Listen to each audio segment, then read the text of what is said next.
मुसलमानों ने साथ छोड़ा तो बिन पानी के मछली जैसे तपती है। अब वो हालात कांग्रेस के हो गए हैं। वहीं सपा का दामन थामा तो सपा सत्ता में आई, बसपा का दामन थामा तो बसपा भी सत्ता में आई। लेकिन जब मुसलमानों के खिलाफ कोई मुद्दे होते हैं, चाहे वो मॉब लिंचिंग हो, चाहे वो एनआरसी का मुद्दा हो, चाहे कोई भी अन्य अत्याचार का मामला हो या उन्हें हक अधिकार देने का मामला हो, तो कोई सा भी ना कांग्रेस बोलती है, ना सपा बोलती है, ना बसपा बोलती है। अगर कोई बोलती हो तो बताओ। सपा समाजवादी पार्टी ने अपने चुनावी एजेंडे में जो चुनावी घोषणा पत्र था उसमें घोषित किया था कि जब हमारी सरकार बनेगी तो हम 18% मुसलमानों को रिजर्वेशन देंगे। पूर्ण बहुमत की सरकार 5 साल चली, क्या दिया? क्यों नहीं दिया? क्योंकि जब बिना मांगे वोट दोगे तो करने की जरूरत क्या है? अब सरकारी अधिकारी कर्मचारी है, उसे सरकार कहे कि तुम्हें घर बैठे वेतन दिया जाएगा, तुम्हें कुछ करने की जरूरत नहीं है, तो वो करेगा क्या? आप लोगों ने सवाल ही नहीं किया। जबकि सच्चर कमीशन में जो रिपोर्ट आई कि तथाकथित आजादी के बाद मुसलमानों की स्थिति एससी और एसटी से भी बदतर हो गई है। अगर बदतर हो गई है तो उनके सुधारात्मक कार्रवाई के लिए काम किया जाना चाहिए था। कांग्रेस द्वारा कोई योजना बनानी चाहिए थी, लेकिन कोई योजना नहीं बनाई गई। और जब कोई योजना नहीं बनाई गई तो मुसलमानों ने सवाल भी नहीं खड़ा किया, मांग भी तो नहीं की।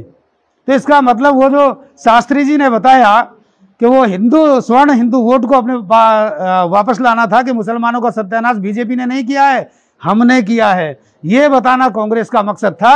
और वो अपने मकसद में काफी हद तक कामयाब रही थी उस समय पर। तो मुसलमानों ने अपनी स्थिति को नहीं समझा।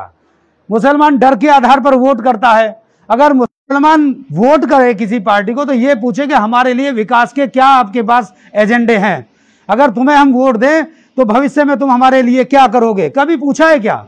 कभी मुसलमानों ने नहीं पूछा।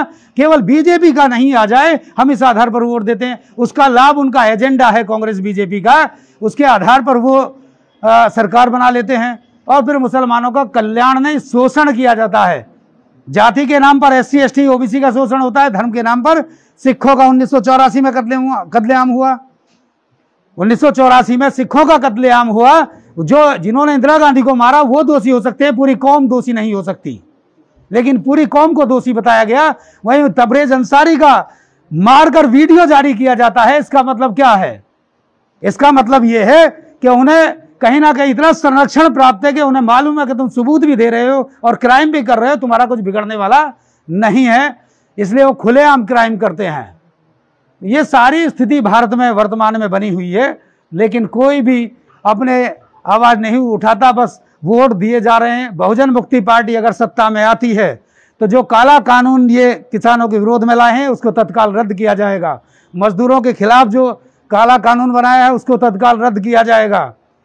और मुसलमानों को 18% रिजर्वेशन लागू किया जाएगा। और इसे हम स्टाम्प पेपर पर लिख कर देंगे। स्टाम्प पेपर पर लिख कर देने का क्या मतलब होता है कि वो आप कोर्ट में मुकदमा कायम करा सकते हो। जैसे मोदी ने कहा कि 15-15 लाख रुपए प्रत्येक भारतीय के खाते में आएंगे, और बाद में कहते हैं कि ये केवल एक जुमला था। अगर ये जुमला था तो खुद ही कह रहे हैं कि हम झूठे हैं, कहने की जरूरत नहीं है। अब अगर वो स्टाम्प पेपर पर लिख कर देते तो लाखों नहीं करोड़ों मुकदमे शायद भारत में कायम हो गए होते और उनको देना पड़ता। स्टाम्प पेपर की वैल्यू ये बता रहा हूं, कानूनी कोई वकील हो तो उससे पूछ लेना। हम अपने प्रत्याशी से भी स्टाम्प पेपर लेते हैं और उसे पूरी जनता में देते हैं। तो भविष्य में अगर आप बहुजन मुक्ति पार्टी का साथ सहयोग देते हो, क्योंकि आपने कांग्रेस को आजमा लिया, बसपा को आजमा लिया, सपा को आजमा लिया, किसी ने मुसलमानों के हित में काम नहीं किया है, तो बहुजन मुक्ति पार्टी को अगर आप साथ सहयोग करते हो तो निश्चित रूप से बहुजन मुक्ति पार्टी संख्या के अनुपात में हम 100% आरक्षण प्रणाली लागू करेंगे। 100% आरक्षण प्रणाली। 3% अगर किसी की संख्या है तो उसको केवल 3% दिया जाएगा। 80% पर किसी भी कीमत पर जाने नहीं दिया जाएगा, किसी का हक अधिकार खाने नहीं दिया जाएगा। जितने परसेंट संख्या है उसको उसकी संख्या के अनुपात में प्रतिनिधित्व दिया जाएगा। समान शिक्षा प्रणाली लागू की जाएगी। समान शिक्षा का फायदा क्या होगा? प्राइवेट स्कूल में और सरकारी स्कूल में समान शिक्षा, एक जैसा सिलेबस होगा, एक जैसी शिक्षा प्रणाली होगी, तो डीएम एसडीएम का भी बेटा अगर प्राइमरी स्कूल में पढ़ेगा तो शिक्षक को डर होगा कि डीएम साहब से ये शिकायत ना कर दे, तो शिक्षा का स्तर सुधर जाएगा। और जब शिक्षा का स्तर सुधर जाएगा तो गरीब के बच्चे भी, बड़े जो प्राइवेट बड़े बड़े स्कूल खोले बैठे हैं, उनका मुकाबला बराबरी का होगा। कहते हैं ना कि ये पीछे रह जाते हैं, हमारे बुद्धिमान ज्यादा हैं। अरे तुम्हारा हर हफ्ते में टेस्ट होता है, और टेस्ट होता है तो वो निश्चित रूप से इसका मतलब ये है कि वो आगे निकलना ही निकलना तय है।